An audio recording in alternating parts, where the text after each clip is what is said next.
One of the challenges that we have with the workplace and project teams is the whole idea of engagement. Gallup's been tracking it for over 20 years.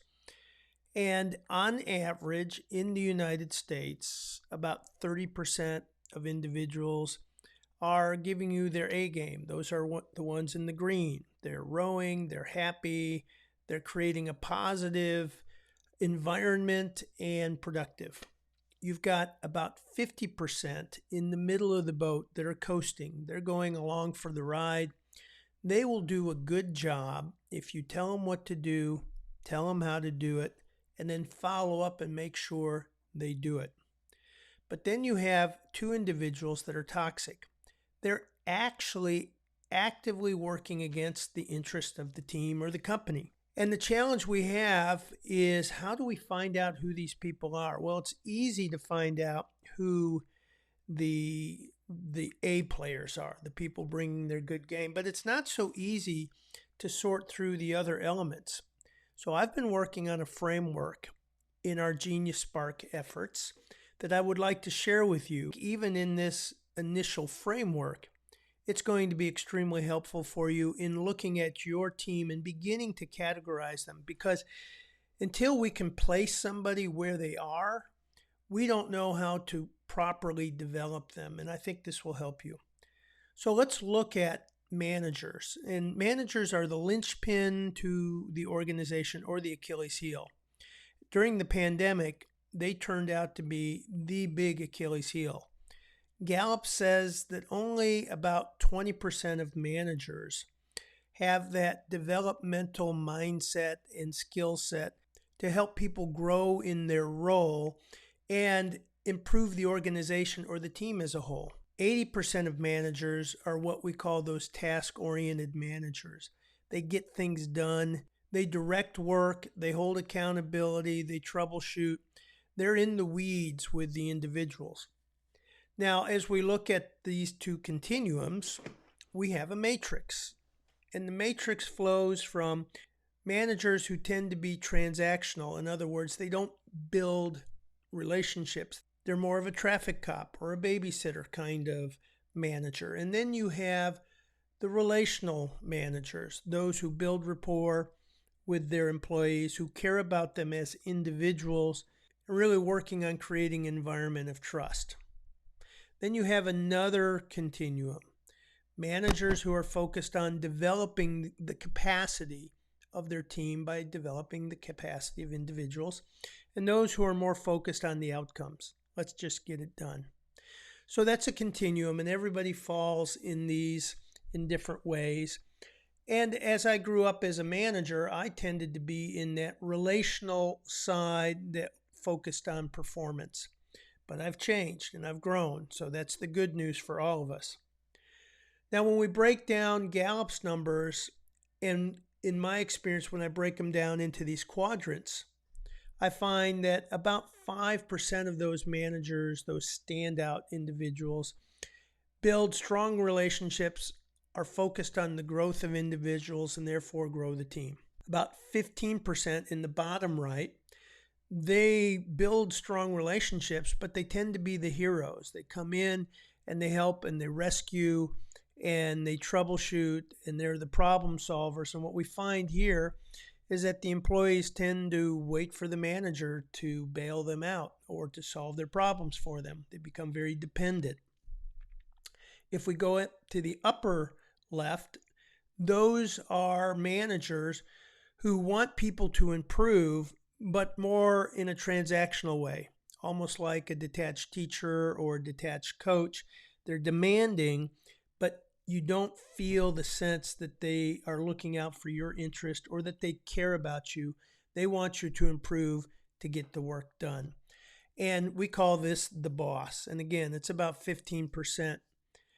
Now, the area where I think is the biggest leak in the ship is not only the bottom left, but we'll look at these individuals, that they're transactional. They don't build that relationship with individuals, so it feels like they're hands off and they don't care, and they're performance driven. So we call that the taskmaster. That's the biggest challenge you have. And we'll walk through breaking this down even more. So when we look at the upper right and we look at the guide, that guide, their style is having a light touch. The result is they give people a sense of agency, that they have control and that they're responsible. Those are two very big components, feeling in control and feeling responsible.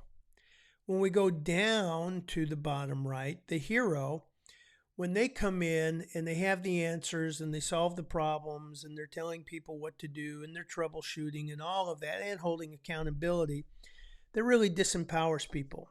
When I was working with the FAA, this was very common. And the frustration at this level for the manager is that they feel like all the weight is on their shoulder and they're being what they think are servant leaders because they're serving, but what they're really doing is they're disempowering. The challenge can often be that the people will just sit back because if they have an idea, the manager has a better idea.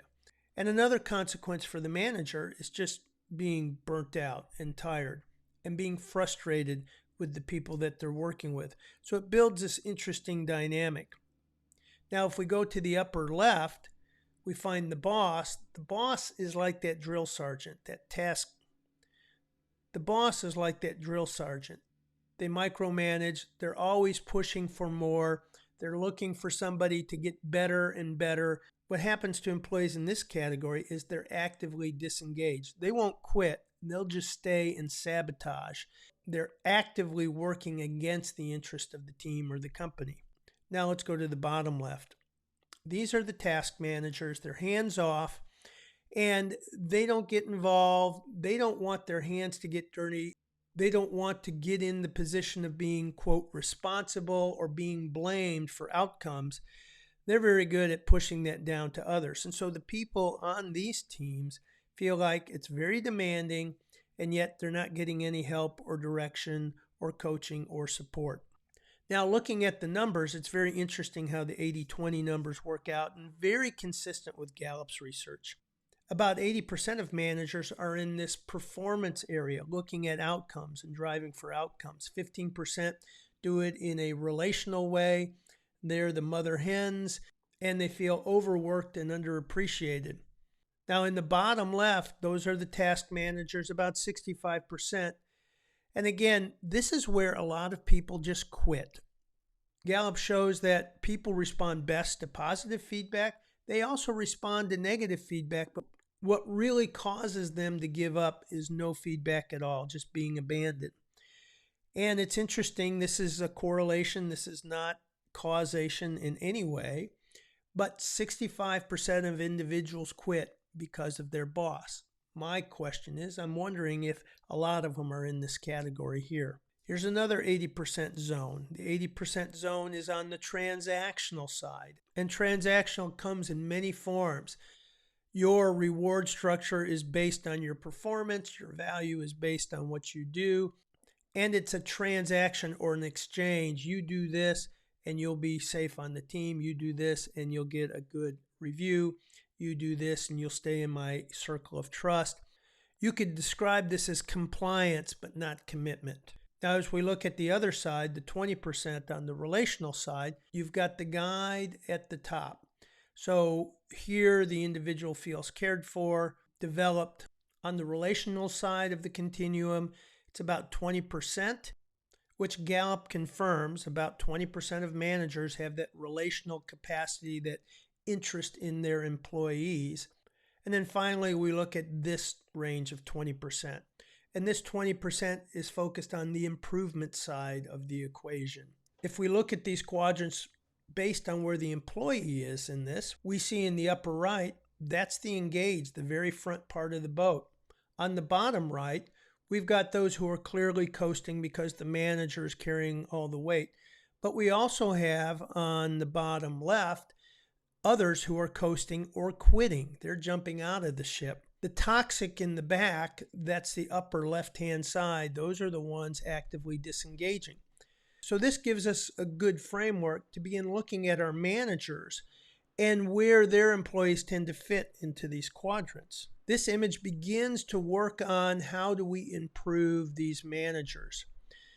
The good news is that the bottom right hand side, they've got the right motivation. They're doing the hard work, building the relationships and trust.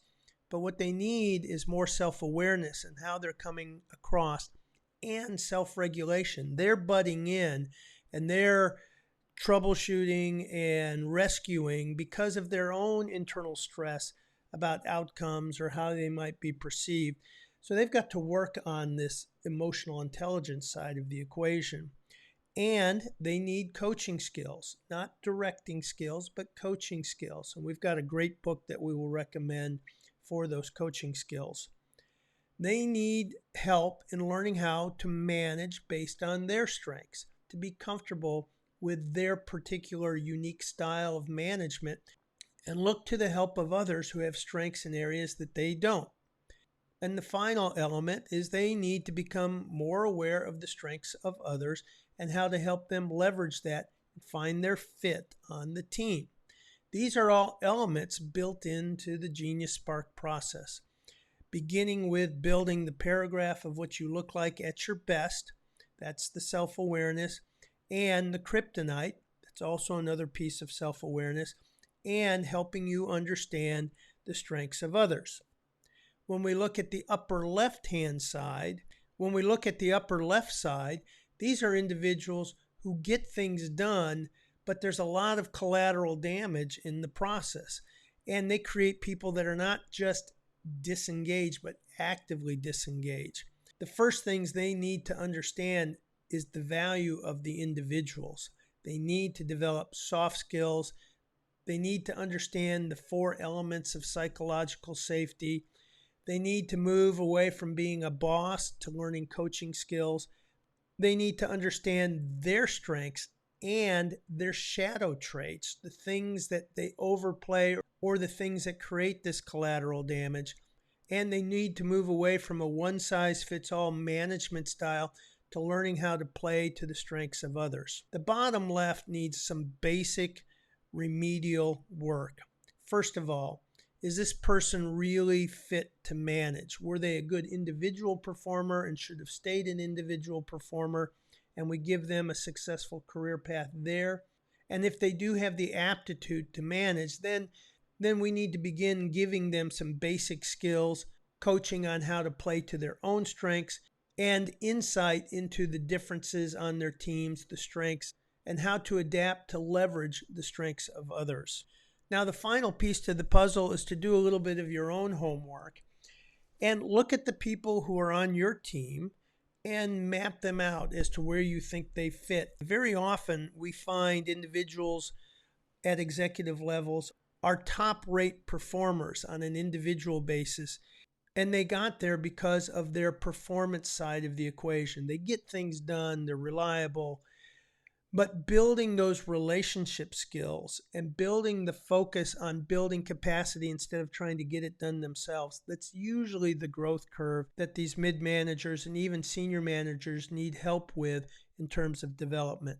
Managers are the key to changing those numbers in the boat, to getting more of the individuals who are coasting to move to the front of the boat. So this framework was developed to break down the boat analogy. The Gallup numbers on 30% are engaged, 50% are coasting, 20% are toxic and working against you, and looking at how managers contribute to that and give you a path to develop these managers or move them into roles where they can be more effective.